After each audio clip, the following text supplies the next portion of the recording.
Whew, who is alive today? I can't hear you in the back. All right, just checking. It's great to be here today. It is awesome to be able to celebrate life, to be able to celebrate the fact that we are united in one voice and in one cause. It doesn't matter what our backgrounds are. It doesn't matter what the hues of our skin are, which are all beautiful. Just look around, by the way. I love this. But we are here because we believe that every human life has purpose. Whether you're planned or unplanned, whether you're able or differently able, whether you're red, yellow, black, brown, or white, every human life has purpose. Say it with me. Say, life has purpose. Woo! And for those who chose the irreversible decision of abortion, the beautiful thing about the pro-life movement is that we love you too. Because we serve a God of wholeness and healing who transforms all the time. Amen?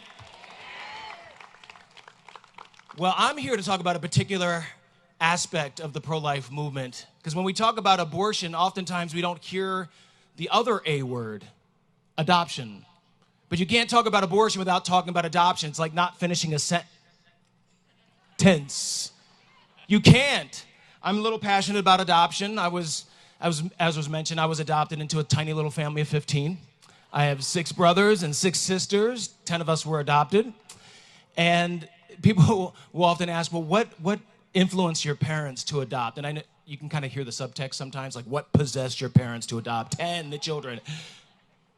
Brokenness and love. See, adoption happens because there is brokenness in the natural and the supernatural. And what it does is it brings restoration, it brings healing. In fact, we know this as Christians especially. There is no salvation without adoption. So Ephesians 1:5. In fact, we just celebrated, the end of the year, the greatest, truest adoption story ever told.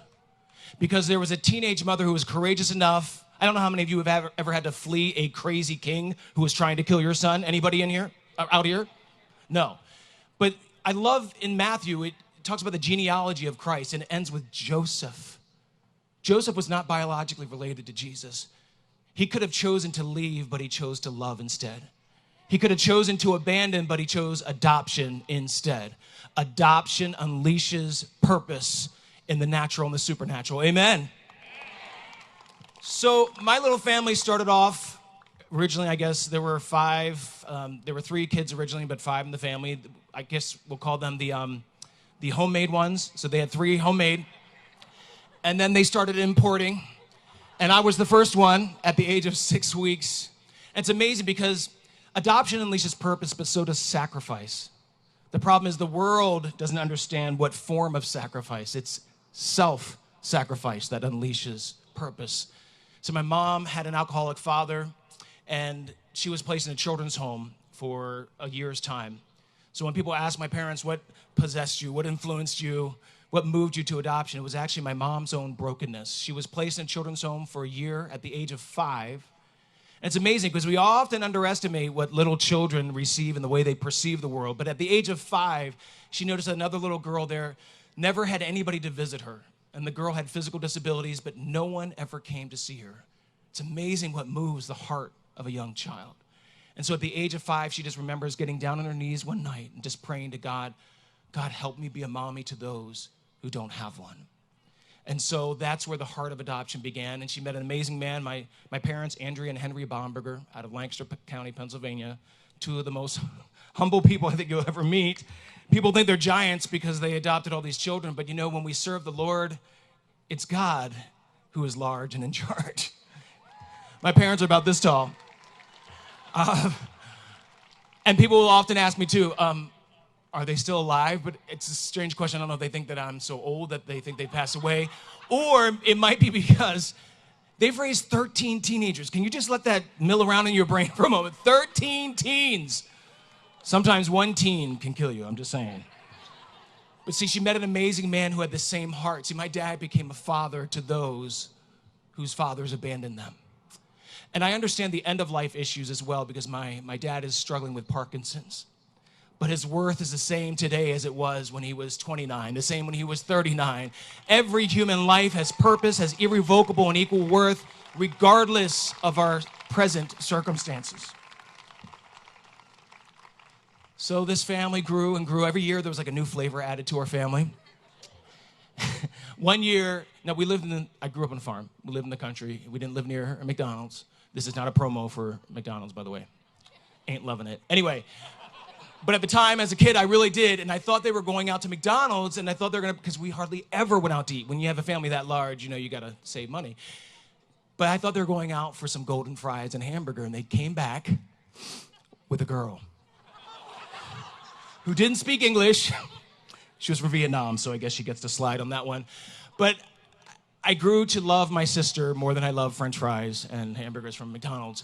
But it really was amazing to see the different backgrounds my siblings came from. We all came from varying backgrounds, some from horrific abuse, some physical abuse, and other types of abuse.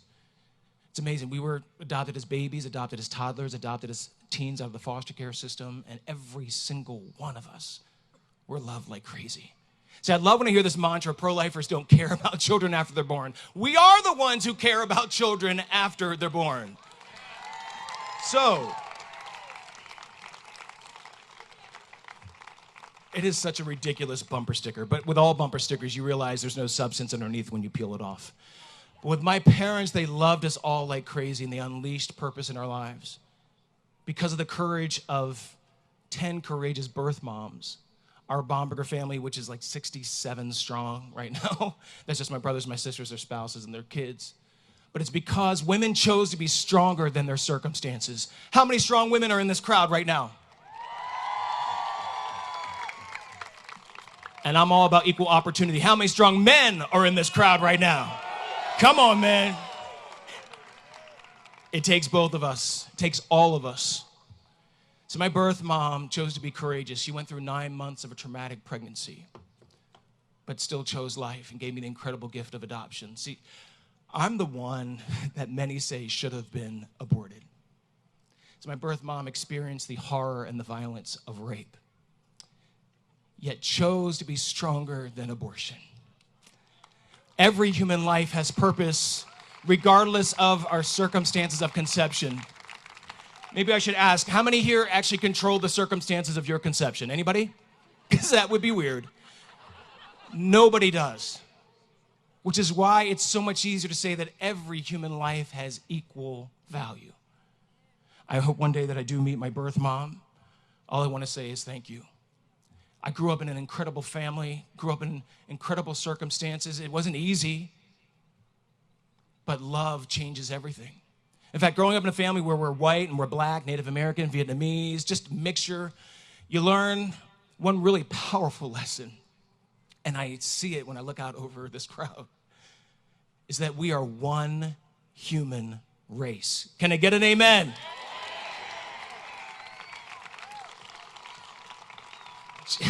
And just to clarify, we are all people of color, because unless you're transparent, you are a color. And I love that now I'm able to use the gifts that God's given me. My wife, Bethany, my favorite person on the planet, love her like crazy. We're able to use our gifts in the Radiance Foundation to be able to expose the abortion industry. One of the things that we've done, we launched the first public ad campaign to deal with abortion's hugely disproportionate impact in the black community, where abortion is the #1 killer. It outnumbers the top 15 causes of death among African Americans. And so we've been able to expose Planned Parenthood, which is what we have to do every day. And of course, in that exposing of Planned Parenthood, we have to remember that there are individuals there that God can get a hold of their heart and change them.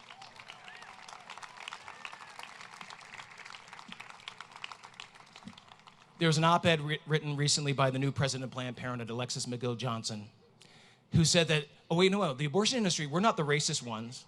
The pro-life movement, yes, they're the racist ones. So how does that work? The people who save every human life, regardless of hue of skin, are the racists? How does that work? That's why Planned Parenthood could tweet out things like, if you're a black woman in America, it's statistically safer to have an abortion than to carry a pregnancy to term or to give birth. Abortion is the leading killer in the black community. And I love exposing Planned Parenthood for many reasons. I love exposing organizations that should be on our side. Let me call out one of them, the NAACP. I love so many of the historical achievements of the NAACP, but they've lost their way. A few years ago, they sued me, they sued the Radiance Foundation because I dared to call them out in their radical pro-abortion position. So I wrote an article called The National Association for the Abortion of Colored People. Let's just say they didn't like it. I mean, the optics, though. They sued a brown guy for exercising one of my most basic civil rights, free speech. But see, you're going to come across a situation where you have the choice. Do I choose to be courageous, or do I choose to just blend in with the rest of the crowd? See, courage doesn't need a crowd. It just needs conviction. Who's convicted here today? Every human life has purpose. My birth mom's decision made beautiful reverberations that will last for generations. You will make decisions that will last for generations. My family are the most beautiful reverberations. My wife, Bethany, my oldest daughter, Ray Ray, her name is Radiance, the reason for the name of our organization, because my wife was a single mom. And she understands the fear and the confusion and the pressure to abort, even though she never wanted to, but the pressure for her to abort as a single woman. But she chose to be stronger than her circumstances. And we have my son, Justice, my youngest son, who's adopted. I adopted my oldest, Ray Ray. And we have two middle kids who are competing for middle child status, Makai and Aaliyah. And all I got to say is that you may play a role in someone's eternal decision. Some of the best things in life are unplanned. God bless you.